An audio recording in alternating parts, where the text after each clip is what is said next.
When you think of the Greek gods, who comes to mind? You know, the big, dramatic figures, right?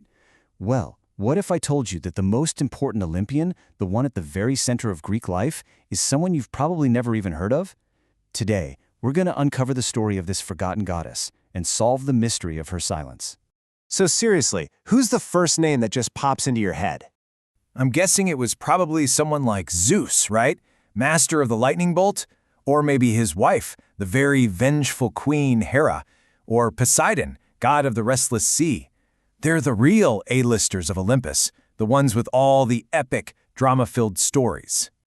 But what if the god most central to the daily life and the identity of every single ancient Greek was someone else entirely? A figure so crucial but so quiet that she's been almost completely overlooked for thousands of years. So let's pull back the curtain on Hestia. And trust me, she's not just some other name on a long list. She is a fundamental piece of the puzzle if you really want to understand the ancient world.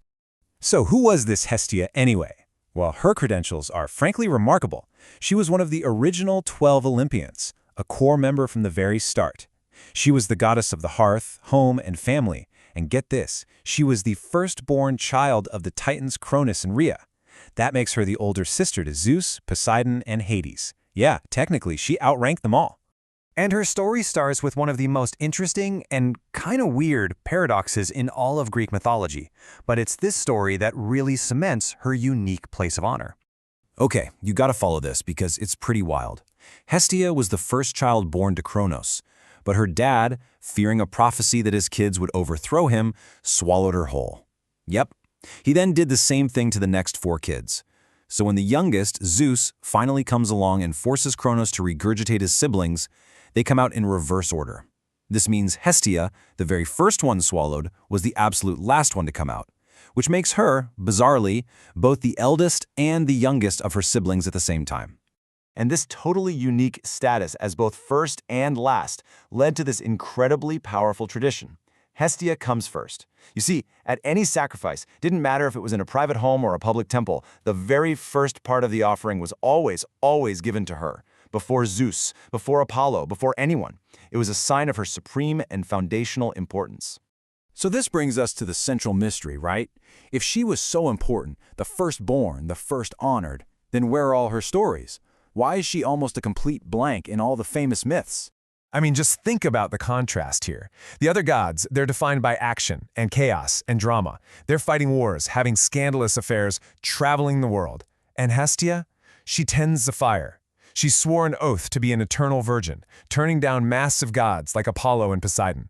She literally never left her seat on Mount Olympus. She was the definition of stability in a pantheon that was built on chaos.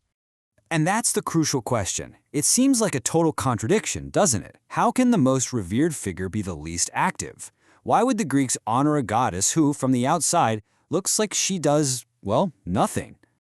Okay, so here's the answer. Her power wasn't in what she did. Her power was in what she was. Her silence, her stillness, her complete lack of stories, that is her story. The entire secret is hidden right there in her name. Hestia is the ancient Greek word for hearth.